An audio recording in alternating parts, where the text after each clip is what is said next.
What's up, ladies and gentlemen? Welcome back to day number 6, where we teach you how to jump rope run in place. So first, guys, to start off, like we always have been in the series, 2 sets of 30 seconds from what we learned yesterday. Let's go. All right, ladies and gentlemen, so first we're going to start things off with practice. Remember, we're talking about jump rope mistakes, so what I don't want you to do is get all flustered. Mistakes happen, even to Brandon and I, every single time that we jump rope, guys. So we're working on, again, just this side swipe. So if you check me out here, instead of wasting a little bit more time, and I know it's only a little bit of time, but if you mess up, don't step over the rope and then get your arms back into swinging, because that can mess up your rhythm.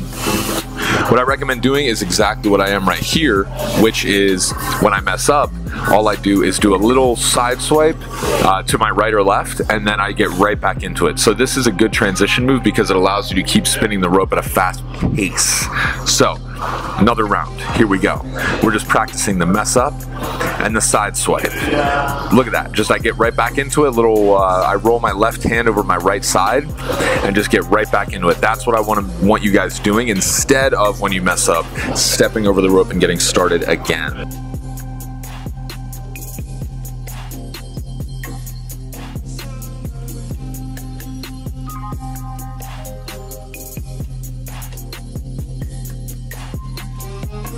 All right, ladies and gentlemen, to start things off, we're gonna do fake jump rope run in place, meaning we're just gonna run in place, but what I want you to focus on is being very conscious of when one foot hits the ground, the other one's up in the air, and you swing the rope through with your imaginary hands and then switch it. All right, guys, we're gonna practice now the run in place with no rope. So the biggest thing I want you guys to notice here is it seems very easy, but actually it's not. People get this rhythm very messed up. Look at how each time I move my feet, I'm doing one turn with my hands. That's the important part, because people have a tendency to spin the rope faster than they're running. So if you look at me from the side here, all I'm practicing is, I'm kind of exaggerating it, of course, but I'm going very slow, and whenever I hop to a different foot, I'm practicing rotating the rope, as you'll see here in a second when we use the rope. But this is the motion I want you guys to get ingrained into your head. All right, ladies and gentlemen, good work. Now I want you to grab the rope, and guys, like anything, we're simply going to practice. Remember, for this, the biggest thing is that most of your form really isn't changing. You're maintaining that regular bounce form from your knees up. The only thing that's moving back and forth is your knees below, those feet just shifting in the run in place motion. Okay, now we're gonna do running in place with the rope. And as you see, it looks the same as without the rope. We're not doing two runs in the middle of one skip. What we're doing is one skip per every single run. So when you see my feet here, just kind of going back and forth, what I want you guys to focus on again is all the fundamentals of jumping rope stay regular in my upper body. My elbows are in, my hands are jutting out to the sides of my hips. The only thing that we're focusing more on here, again, is the feet. Look, notice how little I actually move my feet. There's not really a whole lot of movement. It's very similar to regular bounce. The only difference is you have to get that timing down, and I recommend doing that by just practicing, guys. All right, ladies and gentlemen, let's get into the homework. We got 4 rounds of 30 seconds jump rope running in place. All right, yo, now it's time for your homework. 30 seconds each, 4 rounds. And we're just practicing, okay? So I don't care how many times you mess up. I want you guys practicing this so you get this rhythm down, because this is another fundamental move when it comes to being able to do tricks, okay? So as you can see here, I'm nice and easy. I'm just going one for one. One spin of the rope for every time I shift my feet.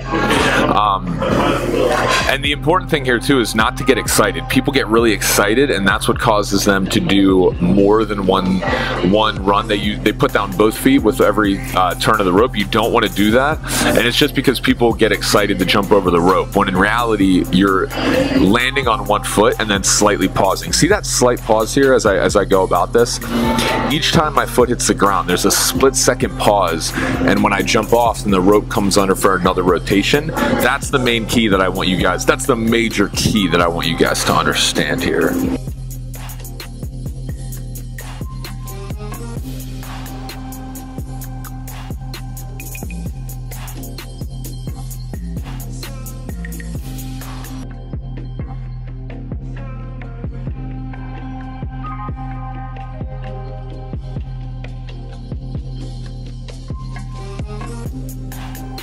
All right, third round, ladies and gentlemen. My overachievers at this point, I just want you to do this circuit again, maybe repeat for another 4 times, which would be a total of 8 times. But my point here, guys, is just practice, practice, practice. I promise you will get better, Zendu Nation.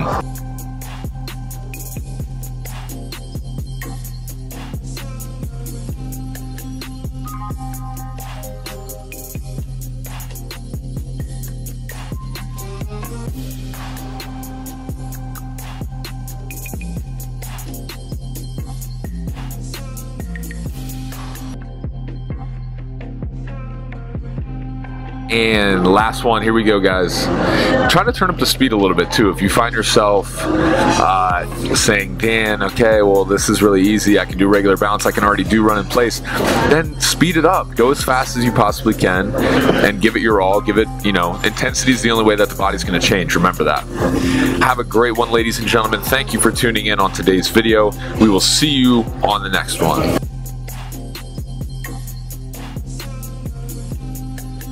All right, ladies and gentlemen, so in video number 7 tomorrow, stay tuned, make sure to check that out. What we're doing is finally putting together a full workout so you guys can now be proficient in jumping rope.